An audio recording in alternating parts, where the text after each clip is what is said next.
guys, welcome back to another video of Blake's World. Not in the garage because we always have to do this wherever we can do it in the world. So we're working on Mom's old 03 Grand Marquis. We're gonna start off, don't get too hot, at least get that window regulator that has been broken for like a year now. It just sucks that you drive down the road and it starts falling down and then all your AC goes out the window and Sophie just come push your window down and get in your car still, etc, etc. Start with that, doesn't get too hot. I do want to change out and put the new radiator in. All the other components other than the heater core have been replaced and I have both of those brand new. So let's go ahead, let's get started and let's see how much we can get. All right, so now doing the regulator, I got me a drill. I'm gonna pull up my bits. I got me some rivets. I did a lot of these regulators. Now a lot of these kits would come with bolts that would replace the rivets you had to drill out. Fords, Lincoln, and Mercury's, you have to actually drill out the rivets. So slides down in those little prongs right there, so slide in place. And then you're gonna bolt it. Well, no, wait, hold on. There's two bolts. Okay, so if you want, you can do rivets or you can do bolts. Either way, I say usually they come with them, but anyway, I like to rivet it, but we'll see what we can do. We might need rivets. Next thing, you've got a T27 corkscrew.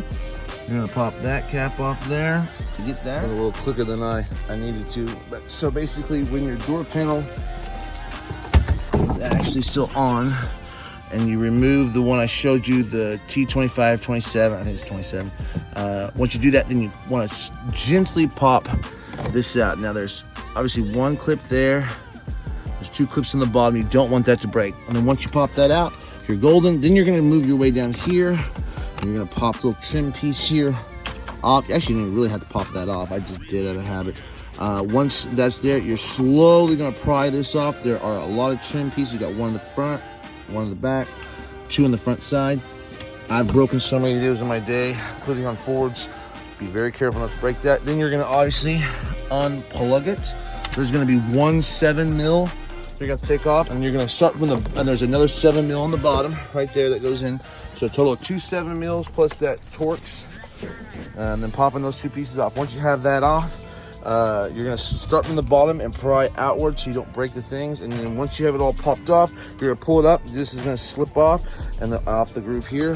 Now, right now, I'm working on getting the plastic off so that I can actually get in there and start getting this replaced and get everything going. Now, on mine, it's a little different. My motor is still good. I can hear it when I click the button up and down, but no motions is happening. And as you can see, my regulator is shot because I can hand move my window. So anyway, that's where I'm at so far. Once I get to the regulator, I'll show you what to do there.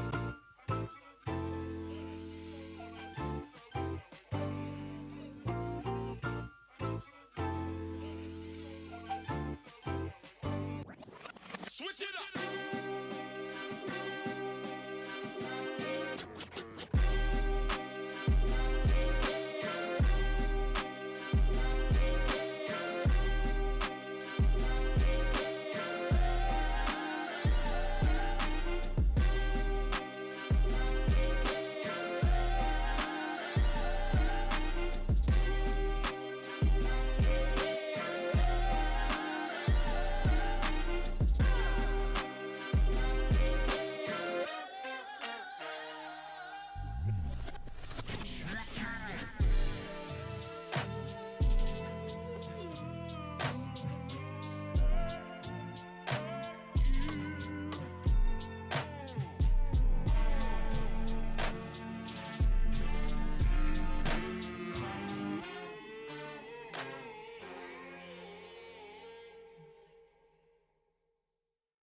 Now, like I told you earlier in the video, these have actual rivets. So you're gonna want to get you a punch and a hammer, and you're gonna punch the center out of that.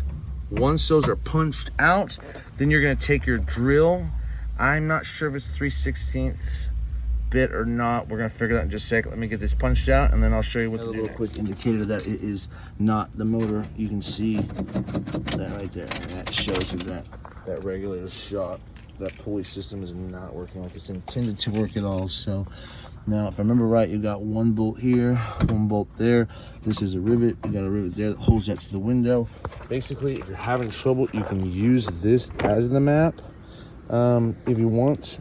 Some people do, some people don't. But I want to teach you, show you how to do this. This is actually simple enough with a few hand tools. I mean, a punch is cheap. Most people have hammers. I mean, I use some power tools, but you can do this all with a cheap, like, look at this.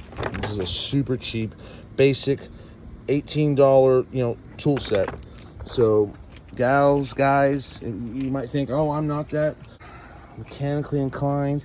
Look, you take it, you're gonna save so much money doing this. You take it somewhere and they mess it up, or and plus this is warranty. This has a lifetime warranty, and it was only like $48. I mean, all said and done, you're gonna save several $100s. You're gonna know how to do it. It's not that hard. So I'm just gonna try to do the best to show you what I can do to try to make it easy for you to kind of do step by step. Like I said, first thing is you're gonna take that door panel off. You've got those 2 7mm, 27 Torx that holds that little piece off, and you pop that clip off.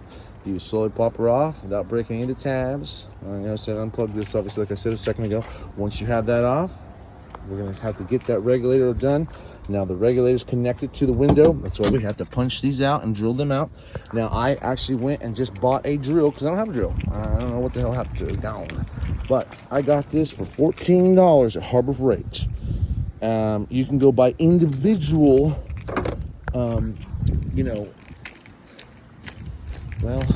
so I've got my little set. Drill bits you can buy individually, worst case scenario, if you needed to actually buy them individually. But they're not that expensive. I have like one of those little packs with like 12 of them in there, and that's not even that expensive either. Even if you didn't have all these tools and you had to go out and spend the $14 plus the $18, you're still gonna save money even buying all the tools, and then you'll have the tools on you. So if any of your other cars do it, you're golden. So long story short, it's a good deal, good knowledge to have. I'll try to make sure to edit the video, do a full video. Usually I do a lot of shorts, but I want to get back into, like I said on my last short, I want to get back into helping you all save money. I'm sick of seeing these mechanics rake all over the coals, do you wrong, do things that aren't even done or need to be done just to get money off you. Or they come in after you're trying to get your oil changed, like, oh, look, this is what your car's breathing through, like it's a person or something, which I love cars enough. I treat them like people, you know what I mean? And, but there's usually a lot more life left in things, and they're just trying to scrape money out of you and upsell. So little things like that are so easy to do on your own and save so much money. It's worth it. So anyway, let's get to it, and I'll show you the next step. Just in case you've never done a punch before. Now, I had to get a bigger one to get started, just because the area went out. After you get started, use a little one to punch out. You want to punch out that center. And you'll know when you're done, because this is going to go tink and fall into the door, and you want to pull that out. Once the center's out, then you want to finally drill it out. Now, of course, as always, I set it down somewhere, and God knows where I put it. Oh, there it is. This thing is like $12.99 if I remember right. It might have went up. Set here, and I'm assuming this one should do it. You'll know because it should be slightly larger than the hole. I think one size up from that, but anyway. All right, you're gonna have it righty-tighty. Make sure it's nice and locked in. Yeah, I don't think it's big enough. All right, let's try this again. Of course, the cheap drill does not want to do it. Make sure to do it one more time. Of course, I just opened this thing. It might not even be charged up enough, so. Yeah, this thing sucks. Alright, so you get the tip of that off, and then that one in the back will knock off, and then you got it. This is a crap drill, but it'll get the job done. Alright, now once you got all the rivets drilled out, this is the back side of the rivet. Obviously that was the front side. You punch the little center piece out, you drill it out to break it apart. And these are the pieces that go and actually goes through the window, you know what I mean? So that's how that's one. I gotta dig the other one out, but that's how that works, just so you know, kind of have an idea what it's gonna look like in your head. At this point, I put a little bit of tape on there just because, no one wants to get their hand guillotined off by the window just going like, and then you're sitting there like, I got no hand. Yeah, you don't want to do that. Been there, done that. At least I didn't lose my hand, but hey, I had another hand to stop it. I knew it was coming. I should have taped it that day. I had no tape, but if you got tape, I'd recommend it. Anyway, let's dig this bad boy.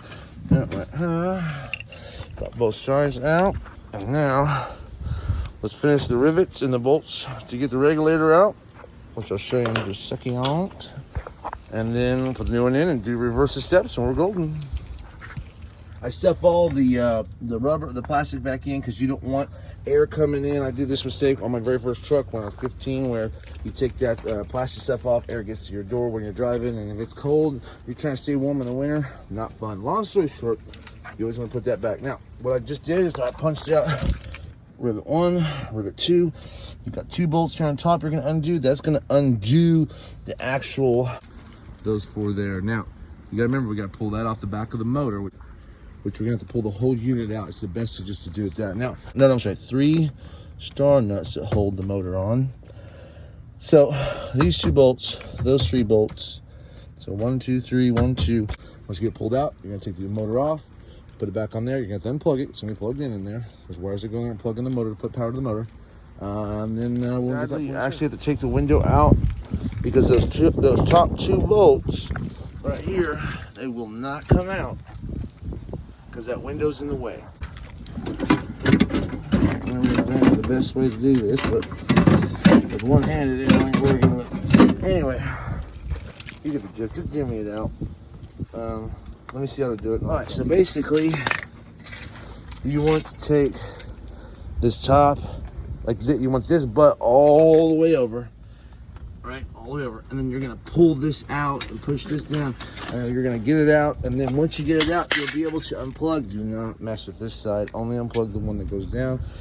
As you can see, this thing has seen better days. Once you get it undone, you're going to actually want to pull this thing off. It's hard doing it with one hand, guys. Anyway, let me get this off.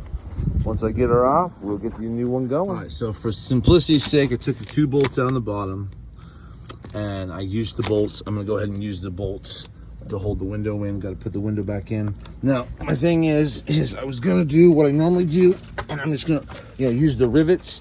But a lot of y'all guys don't have rivet guns, that are just doing this at home, first time ever, etc., etc. So I'm just gonna do it the way. I mean, I think literally all the new kits, Duralast or the CarQuest ones from where I work, all those things, they come with new bolts with them. So you might as well use what you got. It's easier to disassemble if it ever breaks again. These have lifetime warranties, etc., etc. So we're gonna use the existing bolts. Now I got it in. When you get the new stuff in, I go ahead and I line that up because you can't just stick the bolts in back into the motor. It actually screws into, the motor screws into the regulator. Once you have the regulator lined up on the grooves, the splines, you slide it on there, you put 1 bolt in, you line it up, then you tighten them all up.